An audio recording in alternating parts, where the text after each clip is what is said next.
And hey, let's kick it off. Let's talk about, I think, what it's starting to come around to be people's favorite position again. And, we Mhm. get a lot of running back questions here at the Dynasty Rewind, and we answer a lot of those over at our Patreon, patreon.com/Dynasty Rewind. So let's talk about the running back position. And we did say this was a strong class. And I don't know about you, Nate. For me, just doing 1 through 5, not easy. Not easy, because you can make the case. And look, we do want to say that these parameters are for, fantasy purposes, not NFL purposes. We're factoring a lot of things here: landing spot, competition, path to playing time, offensive scheme fits, all of those things. So Nate, let's kick it off. Let's start with who your number one running back is, and then I'll tell you mine. All right, I'm going to be, I'm going to really surprise some people here with my RB1 in this draft class, the RB1 in this rookie class, Ashton Genty Yeah. for the Las Vegas Raiders. Mike, I'm assuming you're the same. You would be assuming correctly. Ashton Yeah. Genty. I mean, great landing spot. Path to playing time should be immediate. I don't think Pete Carroll would say, hey, we're going to give Zamir White a shot. Sincere Right? McCormick, Raheem Mostert, Dylan Laub. Gross. So Ashton Genty's going to get 300 carries this year. Yeah. I Plus 50 receptions. He's going to look like Saquon out there fantasy-wise. I mean, I cannot wait to go on Twitter after Raheem Mostert. Like, let's just say Ashton Genty needs a breather for a minute, and Raheem Mostert vultures a touchdown. The pandemonium I'm talking about, right? Because it's going to happen. It's why not my guys? Relax. He's going to get plenty of touchdowns. Yeah, easy. We don't need to spend too much time on Ashton Genty. Running back 1. Nate, who's your running back? He projects as a top 12 running back rookie season with the volume he's going to get, the efficiency. I'm sure that he will carry on into the NFL, the receiving work that he is in line for as well. I'm really excited about Ashton Genty, a great one-on-one in this year's draft class. At number 2, I got Marion Hampton. I mean, I think that's a pretty consensus. I know some people don't have him as the RB2 in this class. But he's a first-round pick, one of only 2 running backs picked in the first round this year. Goes to the Chargers, a team that we know really wants to run the ball. His biggest competition is Najee Harris. Okay, I like Najee Harris. I'm a pretty big Najee Harris fan. But if you look at Najee Harris's contract that he signed with the Chargers, it is a 1-year deal worth $5 million. It's not a big commitment to Najee Harris. It's only 1 year. It's not that much money. Marion Hampton is the guy there. Najee Harris will certainly steal some touches, maybe steal a couple of touchdowns like you talked about Raheem Mostert will do.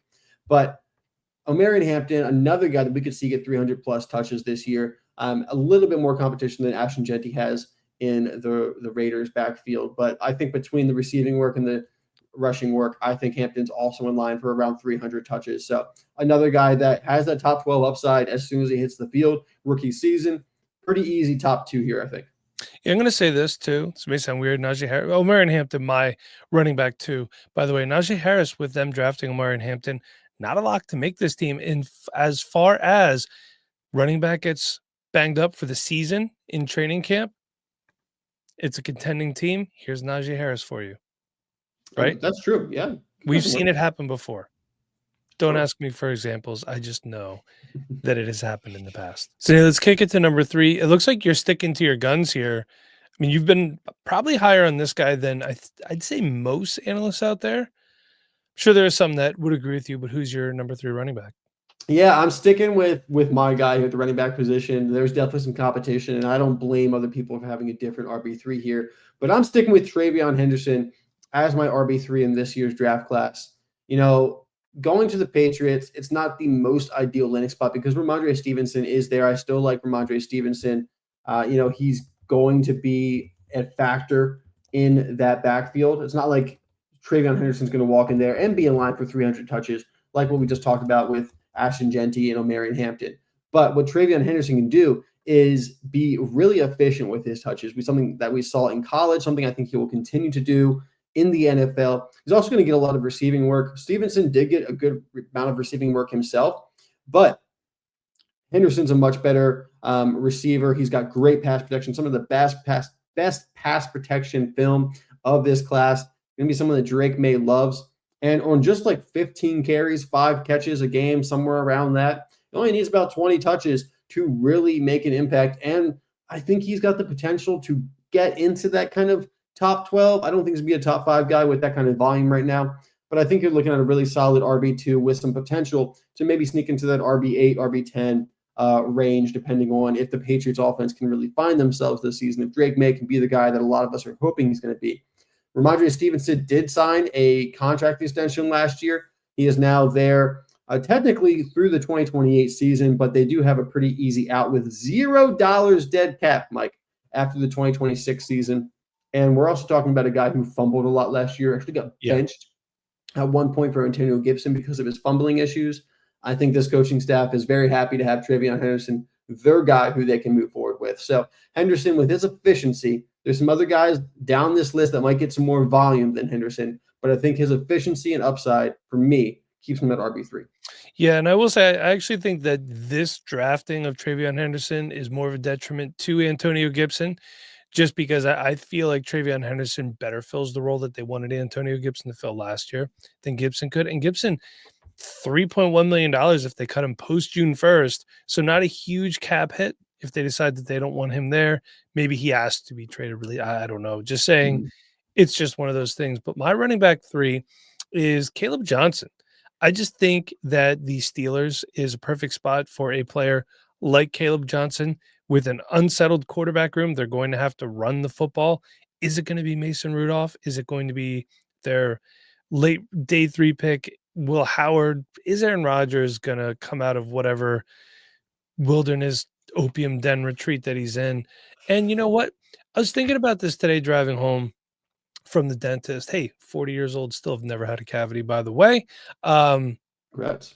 Thank you. If Caleb Johnson's ceiling is Najee Harris, 1,000 yards every year, doesn't miss a game, couple hundred receiving yards, are we really complaining about that? It's a really good RB2. That's a solid RB1 upside. Najee Harris was an RB1. That is true. At some point in fantasy. That is a solid player that you know you can reliably put into your lineup every week. And the fact of the matter is the Pittsburgh Steelers will not have this quarterback situation forever. It will get better over time, hopefully next year. So Caleb Johnson, I just think the sky's kind of the limit with him and his upside in Pittsburgh. So Nate, looks like we're going to agree on one again. It's been a minute. Yeah, well, one last thing on Caleb Johnson. By all means. I like the comparison to Najee Harris, even though they are different players. I think, fantasy-wise, I think it's a similar kind of production. The only thing is I don't think Caleb Johnson is quite the pass catcher that Najee Harris was. A lot of people don't remember, but Najee Harris was actually a very, very good pass catcher coming out of Alabama. He was. Yeah. Well, let's also not forget that Caleb Johnson played at Iowa. And, they're running their pro set wing tee out there in Iowa, not exactly known to be offensive powerhouses. So, for sure. I think Caleb Johnson can be a better receiving back in the NFL than what he was in college.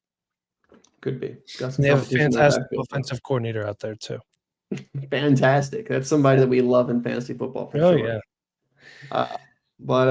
You're right, Mike. We do agree with our RB4 here. We got Quinshon Judkins going to the Cleveland Browns at our RB4. The volume here, another guy I think is going to get a lot of volume. The backfield currently looks like Jerome Ford, Dylan Sampson, who they drafted in the 4th round, Pierre Strong, and that's about it. So, while they have a lot of drama around their quarterback room, I don't think there's going to be a lot of drama around the running back room. Quinshon Judkins was the one of the first picks in the 2nd round. So he's going to get volume right away. This is a guy I think could get close to 300 touches. He's got the build for it. He showed at Ohio State that he led that backfield in touches. Maybe not quite as efficient as Travion Henderson, but a guy that can handle a large workload, still make some big plays out there. Maybe lacked some of that long speed, but he ran a 4.4 at the NFL Combine. He's a great pass catcher. This is a guy that can really do it all, a true workhorse running back. So we'll see what Jerome Ford does. I think he's only got 1 year left on his deal. Dylan Sampson, early day 3 pick, but a day 3 pick nonetheless. Quinshon Judkins should be the guy there. It's, depending on how efficient that offense is, it's going to affect his upside. But this is a guy that I think will find the end zone a lot and will also be another guy that rookie season is going to be a top 24 running back. I don't think there's too many questions about that with Judkins. And if that offense can find itself, I don't know if it's this year or next year or the year after that, But if that offense can find itself, I do think that Judkins has top 12 upside as a running back. I will say, obviously, Quinshon Judkins, my running back for as well. If you do draft Quinshon Judkins, see if you can acquire Jerome Ford cheaply as a handcuff. I don't think Jerome Ford's going to have standalone value, but I don't think Dylan Sampson's ready to lead the charge if Quinshon Judkins would miss a game or two. We've seen Jerome Ford, what he could do. He was a decent lead back. And look, Jerome Ford, thank you for everything you've done for my fantasy team over the last year. He helped me win a championship in one league just being there. But the truth is, Quinshon Judkins, physical, hard runner, above average receiver, a lot like Nick Chubb, guy who they had leading the charge in Cleveland for quite some time. So I love the landing spot. I think it was great. The Browns did a lot of good things offensively this year in the draft. They made a lot of moves. Things looking up for the Browns. Another interesting quarterback room, to say the least. You know, we were Yeah, I talking don't know about. if picking two quarterbacks in the draft was a smart move. Like the Browns draft started out so great. You know, you missed out. You traded out Travis Hunter, which is a choice, but I thought they did well with the package they picked up. You know, I was like, okay, Browns, look at you guys go. You guys got this. You guys are making good moves. Quinshon Judkins in the second round. Oh, right. Look, the Browns are figuring it out. And then they pick up another running back, two quarterbacks. Oh, okay. All right. And they Browns did. Why would they draft Travis Hunter? They have Deontay Johnson on the roster. I saw that. I saw that. Gross. Throw a fourth round pick out there for him if you have it. Yeah, sure. Why not? That's what you have those late round picks for. Nate, who is your running back 5 here? All right, this is not a guy who was a top 5 running back for me pre-draft like these other 4 guys were, but has snuck into the top 5 here for me because I think after this top 4, it gets really murky and becomes kind of, hey, pick your flavor. Oh, yeah. So for me, RJ Harvey going to the Denver Broncos is my RB5. Now, some people might be surprised. Hey, Mike, you had Caleb Johnson as your RB3. Why don't I have Caleb Johnson as my RB5 here? That seems like maybe a more obvious choice. Well, before I get to RJ Harvey, let me talk about Caleb Johnson, why I don't have him in here. Caleb Johnson, obviously picked a little bit later than RJ Harvey. But I'm worried about Jaylen Warren for Caleb Johnson's upside, specifically this year because Jaylen Warren will be a free agent next year. But I don't think that Caleb Johnson's going to have the pass catching opportunities in the NFL that maybe you think that he's going to have. I do think that Caleb Johnson's going to get a lot of touches on the ground. I think he'll score some touchdowns. So, Caleb Johnson my RB6. If we were doing 6 here, Caleb Johnson would be my RB6. I don't have any problem if you have him as the RB5. I don't have him anywhere near the top 4. I think there's a pretty good tier there. But I'm fine with RJ Harvey or Caleb Johnson here at 5. I'm going with RJ Harvey since you're so high with Caleb Johnson. And the fact that RJ Harvey can do a little bit of everything. He's a little bit smaller than Caleb Johnson, but this is a guy that's going to a backfield that also is pretty much devoid of talent outside of Jaleel McLaughlin, one of the guys that we're going to like over there. They lost Javonte Williams. He went to the Cowboys. They got Aldrick Estime, who I do like, and I think actually fits really well with RJ Harvey. And then Tyler Batty and Blake Watson, who are honestly probably too small to be NFL running backs for too many touches there. But RJ Harvey, this is a guy that is newer to the running back position, was incredible at making people miss. A lot of missed tackles forced in college. Goes to this position where Sean Payton and the Broncos are really excited about him. They've talked about giving him a lot of opportunity. He fits what Sean Payton has gone after in the draft before with that ability to be, that quick lateral guy. Doesn't have maybe that great long speed, but he's going to make people miss. He's going to evade traffic really well, has the pass catching upside, can get a bit better at pass protection for sure. But this is a guy I think that while he's not a true 3-down workhorse, I think Aldrick Estime gets a lot of that short yardage opportunity. I do think RJ Harvey will kind of be that 2+ kind of guy. I think he's going to get a lot of opportunities there. I'd put him in 200 to 250 touches this year. And I think he's going to be rather efficient with those touches as well with Bo Nix as their quarterback, a guy who's up and coming and I'm a really big fan of. And not a ton in the wide receiver room either, which could make RJ Harvey, a top 3 target on this team. I know, Mike, they got Cortland Sutton, but after that, I got a lot of questions in the wide receiver room. And Cortland Sutton himself is 29 years old, I believe. So I've heard some people call out the fact that RJ Harvey is old. Okay. He's what, 25 years old or something like that. I don't care. 24 years old. I think he's 24. I don't care. running backs are oftentimes a one contract player anyway, especially for fantasy football. So I got RJ Harvey. If you're worried about his age, sell him in 3 years before he goes into his final year of his rookie contract. But I think you're going to enjoy the 3 years that you have him.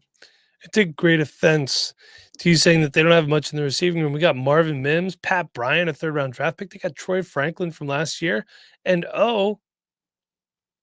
A.T. Perry. Hello. Didn't even mention the best guy in the wide receiver room, Devon Vellet. Yeah, I went over him on purpose. So, yes, he should have a game or two that are going to make people believe. My number 5 running back here, and I do have an honorable mention after that, Trayvon Henderson. Everything that Nate listed before. It's just these other guys. I just think they have a clearer path right now.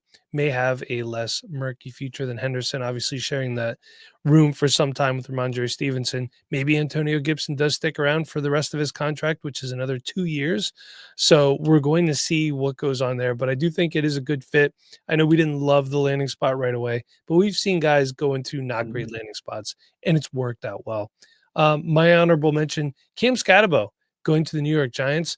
Tyrone Tracy's fine, Zach, but I do believe everything Tyrone Tracy could do, Cam Scatabo can do a little bit better. He's more physical, good receiver too. I don't think he's the most athletic running back out there, but what he lacks in athleticism, he makes up for just in pure tenacity, which the Giants need some of that. Let's be honest with you about that. They need something. Yeah, I got another. Yeah, I'll bring up an honorable mention. Since you already talked about Caleb Johnson, you talked about Scatterbo. Sure. I think someone that we need to keep our eye on, as much as it pains me a little bit, is I know exactly who it is. Bashal Tootin. You know what? Before you go on anymore, I have to apologize to everyone watching and listening. Before we did our day 3 live stream, somebody asked about Bashal Tootin getting picked in the 4th round. And as much as I was a huge fan of his, I was like, I think he's like a 5th, 6th, 7th round pick. He was the first running back off the board in round 4. And what was the first thing I said to you when he got picked? Because we were watching the draft together. I'm like, well, I look like an idiot now. That was quick. It didn't take very long. No. But hey, this is, there's a new coaching staff down there. ETN's in the last year of his deal. Bigsby's got 2 years left. Bigsby and Tootin, I think, are actually very complementary with their play styles. This is a guy that has a ton of speed. He's a good pass catcher. I don't know how much we're going to get out of him this year with ETN and Bigsby both there. But and Quinn Allen, of course, there as well. But I think second-year breakout for Tootin is very possible in that backfield. And who's the coach for the Jaguars? Please remind me. Liam Cohen, correct? Yes, former offensive coordinator for the Tampa Bay Buccaneers. And the Buccaneers, they had a number of running backs in their backfield, didn't they? They had Rashad White and Bucky Irving, who we didn't expect much out of Bucky Irving, a 4th-round draft pick last year. 4th-round draft pick. Yeah. And I'm not saying that Tootin's exactly Bucky Irving. I think they have different play styles. But, hey, Liam Cohen knows how to get, good production out of his running backs. And his selection here is Tootin. I think there's something to be said of that, especially with those other guys, on their way out of the next year or two. So I think there's definitely a lot of promise there with Tootin if you can grab him, late 2nd, early 3rd, somewhere around there. And Liam Cohen learning some from under the tutelage of Sean McVay. So pretty good offensive bloodlines right there. Now let's talk about some quarterbacks. We didn't promise you this was going to be a great quarterback draft class, and it was an interesting one. 3 days of ESPN shilling for Shedeur Sanders. I get it's a great talking point, but there's other people getting drafted too. Come on now. You know what? You can say we messed up. You can say we made out better than most. We ended up watching NFL Network for day 3 of the draft rather than ESPN, which we watched the first 2 days. Right. And we missed live, at least. I went back and watched it. But we missed Mel Kiper's crash out live because we were watching NFL Network, which Rich Eisen was also kind of crashing out about Shedeur Sanders, but not at the same level that Mel Kiper was. No, and it's like, dude, I get it. You're planting your flag on a guy, but this was also a guy that I believe when Mahomes came out, he had him as like the 5th or 6th best quarterback on the board. Jimmy Clausen was a surefire. He's going to retire if Jimmy Clausen didn't work out. Yeah, well, he's still doing it. So look, the fact of the matter is, Mel, you can't get everything right. NFL franchises have gotten it right and wrong. Same with you. Chill. Okay? Chill. Either way, Mel, you're probably a millionaire. But hey, let's start. Looks like we have the same number one. Tell us who it is. Yeah, we got Cam Ward, the first overall pick in the NFL draft. Love You this. know, the quarterback one. I love this guy too. The more I learned about him, early on, I had Shador Sanders and Cam Ward right there together. And I don't think that necessarily, Cam Ward is head and shoulders above Shador Sanders film wise. I think Shador Sanders is still, pretty decent on film. But I think what we really saw over this draft process and then what played out over the course of the draft is how much the between the ears matters for quarterback, which we already knew. We already knew that that is usually the make or break thing. But the difference between Shador Sanders and Cam Ward, Shador Sanders, he's not himself just a distraction, but he's also distracted by a lot of other things that he's putting his effort and energy and time into other than just football. Cam Ward is all football, all day. That's all he cares about. He doesn't care about anything else. Doesn't care about Instagram followers or trying to go viral or having a special clip or anything. Cam Ward's out there trying to play football and be the best they can be at football. The Titans fell in love with that. The NFL loves players like that who are just there to improve. We saw Cam Ward go to 3 different colleges throughout his collegiate career and win at all of them, perform really well at all of them. I think he's set up for success. The Titans need to build an offense around him, and that's going to have to come down the road because they didn't do a ton of it in this draft. But they'll get there, and I think Cam Ward is a guy that we've seen elevate his teams throughout college. I think he's going to elevate the Titans as well. Easy quarterback one here. Someone I'm picking up, as early as the 102, 103 in super flex drafts, and someone that I'm excited to have, as my quarterback 2, quarterback 3 going forward. Yeah, I'm excited about him too. I don't really have much to add about Cam Ward there. Agree with you on all of that. Nate, we are in agreement once again. Yeah, you tell me about this guy since I I'll just tell you talked about about Cam I'll Ward. tell you about Jackson Dart. Don't expect anything from him this year unless a lot of things go wrong, which as we've seen with the Giants can and probably will at some point. But look, I like their draft. Abdul Carter, 3rd overall. I will say this as a Penn State guy. Abdul, you're not wearing 56, man. That's Lawrence Taylor's number. And they're not dragging it out of retirement for you quite yet. Then they trade back up and they get Jackson Dart. I think it's a great pick. He's gonna sit. He should sit a year, and he needs to learn how to play under center. I'm sure he's done it at some point in his career. I believe he did it at USC, but it's been a few years. He's been at Ole Miss. Extremely athletic guy. He's a white quarterback, so we'll say sneaky athletic. That's how we usually describe those players. Good arm, and I think he has a good ability to read the field. At Ole Miss, he didn't have to do it a lot. That doesn't mean I don't think that he can do it. And learning for a year behind Russell Wilson, behind Jameis Winston, hopefully not throwing it out of their defenses like Jameis Winston likes to do, but just seeing these guys prepare on a weekly basis, how to be an NFL quarterback, how to lead a team. I think it's going to be monumentally good for him.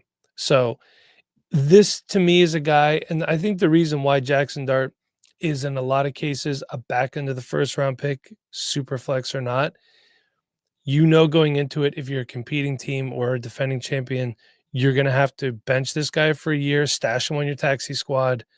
But I still think he's going to be a good pick with decent upside next year. Might be a little rocky. It always is with younger quarterbacks, but I love the upside here. And I think it's a great pick by the Giants. I think he'll probably play this year. You think so? Not that he should necessarily, but Russell Wilson's not necessarily lights out.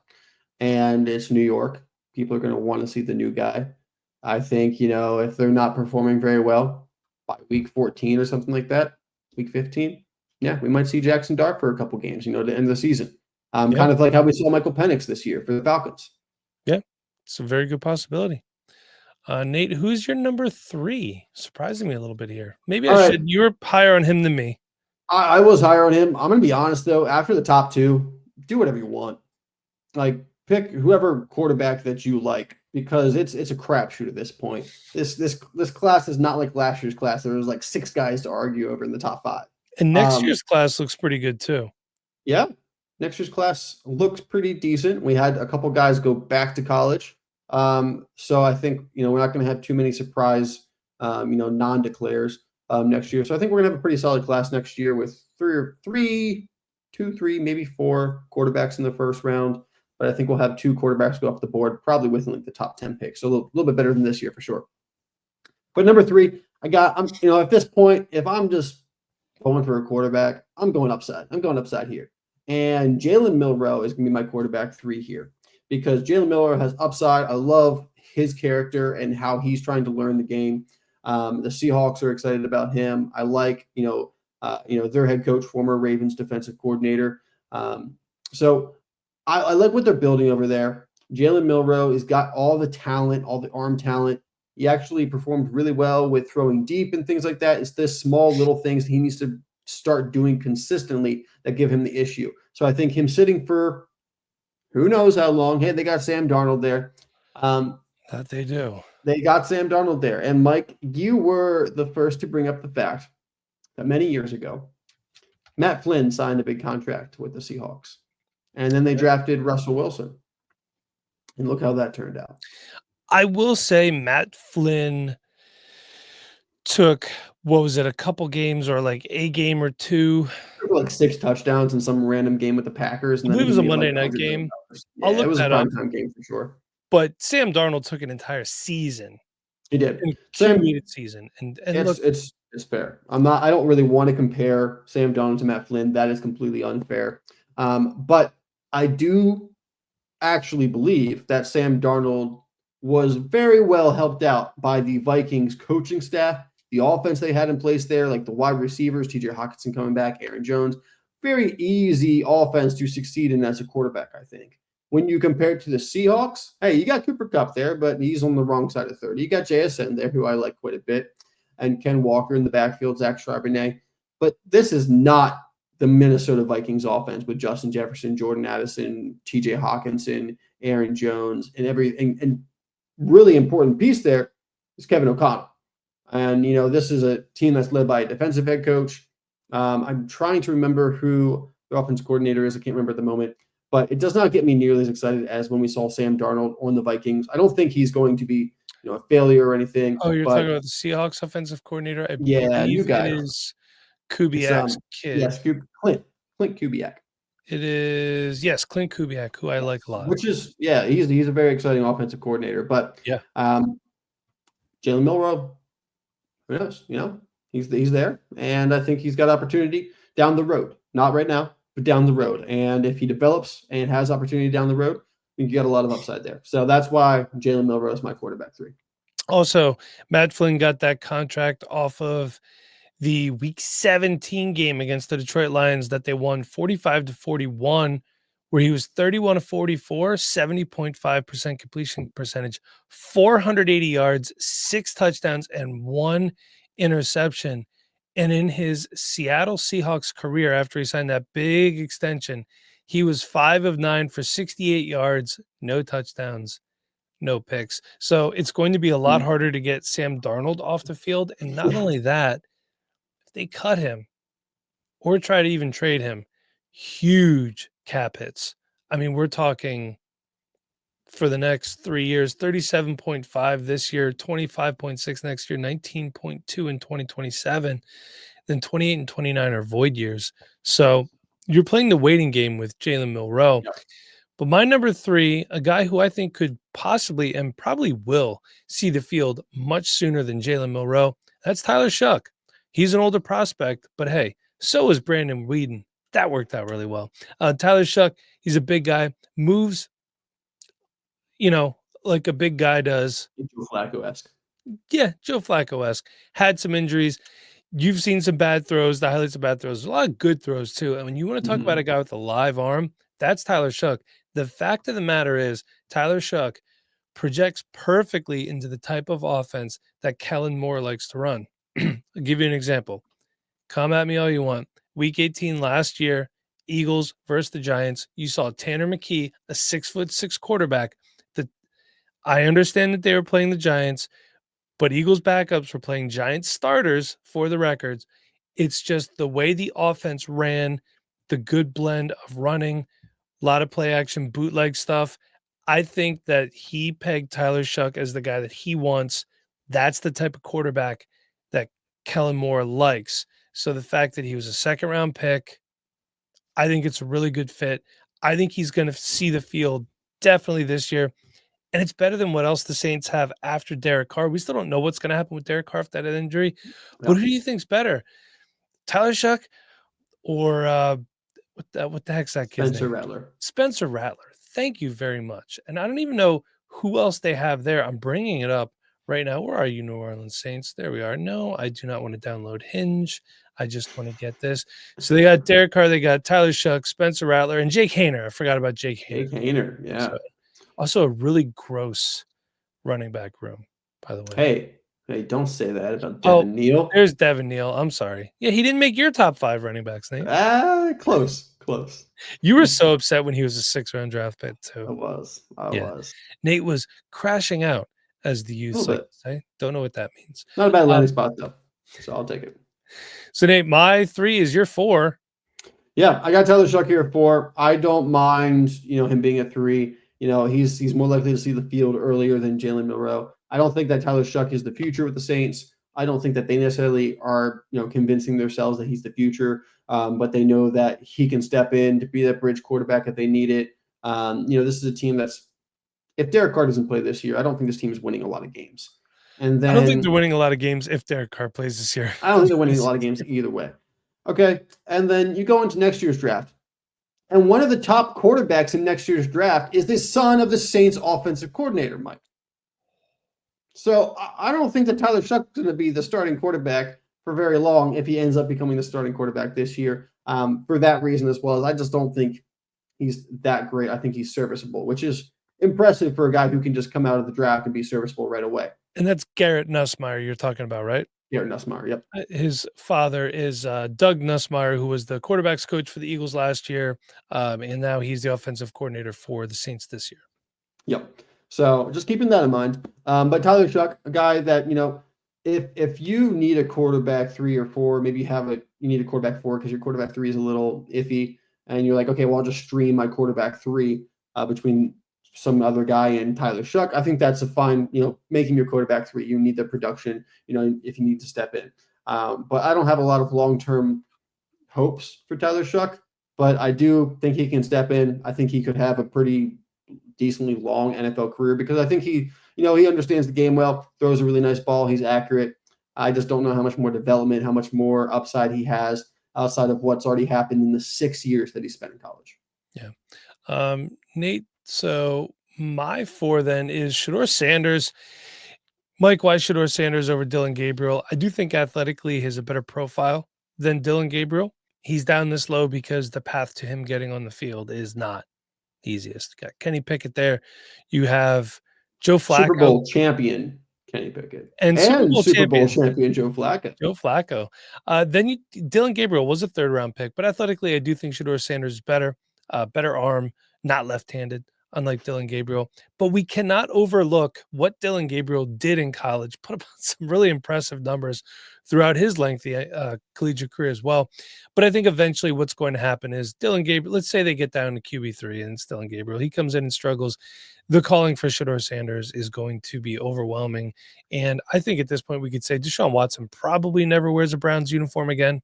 Shouldn't wear an NFL jersey again, probably. Yeah, and I'm not going to disagree with that at all. He's made enough money. Please go away. But I think he could still be something. Given I don't know what that something is. Maybe a back-end quarterback too. Do I think he's athletically gifted? Yes. All the things that we're hearing coming out, showing up for the team meetings unprepared, just extremely cocky. When a coach says, hey, I want you to look this stuff over and you didn't do it, and then they call you out for it and you don't like it, there's your first strike in the NFL. And it doesn't matter how good you are, how good you were in college. If you're not prepping, you're not going to be around long. So honestly, I hope Shedeur Sanders learned from that. And I heard he's already out there putting work in, and that's good. That's what I want to see. Yeah, sucks that he had to take a pay cut to be a 5th-round draft pick in the NFL. But yeah, it is interesting. Shedeur Sanders, Quinn Ewers lost a lot of money by going to the NFL. They could have made a lot more money staying in college another year. Yeah, I know. Interesting Crazy little thing. Well, thing there. Shedeur Sanders, that was his 4th year. He had 2 at Jackson State, right? Then he had Yeah, 2 at two at Jackson Colorado. State, two at Colorado. I don't know if he could have stayed another year or not. Grad transfer. I don't know how all that I know works. So that Quinn Ewers could have, though. Quinn Ewers could have though. He would have had a transfer because Arch Manning was starting in Texas this year no matter what. He should have, and we talked about that, and I said he should have transferred and stayed another year. There would have been teams that would have loved to have him in there. So, Oh yeah, for Nate, sure. you want to finish this off with your number 5 quarterback? Yep, I got Shedeur Sanders here. And Shedeur Sanders could be, moving up very quickly if he gets on the field. I just don't know what to do with him because the NFL obviously was scared of his attitude. And if he continues to have that attitude, he's not going to be a long-term starter, even if he does make a field. Yeah. If he changes his attitude, I think he's got quarterback 2 upside and could be, the starting quarterback for the Browns for multiple seasons. So a very wide variance of opportunity here for Sanders. At the end of the day, he's a 5th-round pick, and there's just not a lot of success from the 5th round. There's not a lot of opportunity from the 5th round. It is a very murky quarterback room. I think Joe Flacco is started to start the year. I do think Shedeur Sanders sees the field this year, but does Shedeur Sanders is he the starter next year? I don't know. They got an extra 1st-round pick from trading down from Travis Hunter. They can go get their quarterback of their choice next year. Just because Shedeur Sanders might show some flashes this year, if they're picking in the top 5 next year, and they have an opportunity at a franchise quarterback, a 5th-round investment in Shedeur Sanders is not going to stop them from going after somebody that they think is going to actually turn their franchise around. So as much as I still, would like to see and the upside that I believe is there with Shedeur Sanders, it's the chances have got much, much more slimmer over the past week or two. So, I'm going to have him here at quarterback 5. I like taking a chance on him in the 3rd round, but I'm also keeping my expectations realistic. It's an uphill climb for Shedeur Sanders just based on the round that he was drafted in. For sure. It's hard to be a successful day 3 quarterback. I was totally fine with saying that he was a 2nd rounder on film. And then, does he go in the 1st because he's a quarterback and it's not a very heavy quarterback draft, so someone picks him up in the 1st. That all kind of made sense. And that's what a lot of analysts also thought, on ESPN, NFL Network, everywhere. Early day 2 kind of film, but, maybe he sneaks into the 1st round. But, if you're a 2nd-round pick and you have attitude issues, you drop into day 3. And that's what happened here. We also have to consider something. People are, who cares about the attitude? It's all about winning. For the coaches and the players, that's a workplace. This isn't a game for them. This is their job. So they want positivity in their workplace. That is something to keep in mind. Let's go to my quarterback 5, and I'll wrap this up. That's Jalen Milroe. I just do think the path to him getting on the field is a little bit harder than a lot of these other guys. I don't hate Jalen Milroe, but they just paid Sam Darnold a lot of money. I think he could eventually be a better quarterback than Shedeur Sanders. But the fact is, Shedeur Sanders plays for the Browns, and the Browns are an absolute crap show. So, like you said, I think he will probably play at some point this year. Shedeur Sanders will. I do have an honorable mention here. Let me just bring this back up. It's Will Howard going in the 6th round to the Pittsburgh Steelers. I mean, you got Mason Rudolph. Who knows if Aaron Rodgers is going to sign? You would think he would have done so already. But I think that's a good spot for him. And also Riley Leonard, another 6th-round pick going to the Indianapolis Colts. Look, there's a lot of question marks there. You have Anthony Richardson, who is inconsistent and gets hurt a lot. You have Daniel Jones, who's Daniel Jones. They got 3 running quarterbacks there. They really do. They do. And Riley Leonard, not a good throwing quarterback, but a good running quarterback. Also interested to see, do you think Quinn Ewers could see the field at all this year? Based on Tua's injury history, yeah. He could. Yeah, and then you got Zach Wilson down there too, so. That's true. I will say, Mike, I echo what you say about Will Howard. I'm actually really excited about him going to the Steelers. It's a 6th-round pick, so it's an uphill battle. Yeah. But that uphill battle is Mason Rudolph right now, so maybe it's not that uphill. Yeah. So, I don't know what, the full upside is for Will Howard, especially first year. I don't love the fact that he could be starting his first year, but could actually fit that offense really well and be successful. Maybe not super successful for fantasy, but I think he could win some games there and maybe develop. I think Will Howard is, a great, great sleeper in this draft. And I think Will Howard has just as good a chance as anyone outside of those top 2 to be the quarterback 3 in this draft when all is said and done. Yeah, there's a possibility for that. I mean, you got Mason Rudolph, Will Howard, and Skylar Thompson are your 3 Yeah. quarterbacks I mean, right I would now. start Will Howard as long as he looks decent in training camp, probably. We also have to consider too, Will Howard, a very physical player Mhm. who's a Big very guy. good runner of the football. Yeah. Um, Needs to fix some accuracy issues, although I did see him throw some good passes out there. Hey, Will Howard had a 72.8% completion rate last year with Ohio State. I know he's got a lot of really good players around That's him, crazy because I saw some pretty wild throws from him too. but he really he brought the accuracy last year with Ohio State. Never had over 61% at Kansas State over those 4 years, but really showed a lot of improvement last year. If he can continue to improve there, I think there might be something. Thank you for tuning in. Pick up some merch. Link is in the description. Patreon.com/Dynasty Rewind. Get a week for free. It is on me. And keep your eyes peeled. We will be launching dynastyrewind.com. So you're going to have a homepage for everything, rankings, articles, uh, ADP, rookie ADP, all sorts of great stuff coming your way. So there's been some things that we've just been working on trying to get this sorted. So sorry if things haven't been the way that they have always been. We didn't do a rookie draft guide this year because we're just basically going to put all that stuff on the website for you guys. It's much easier for us and it's much cleaner for you. One less thing you have to download. You can just click on it and view it at your own leisure. So we're excited. We will be announcing that when it comes out. It should be sometime this week.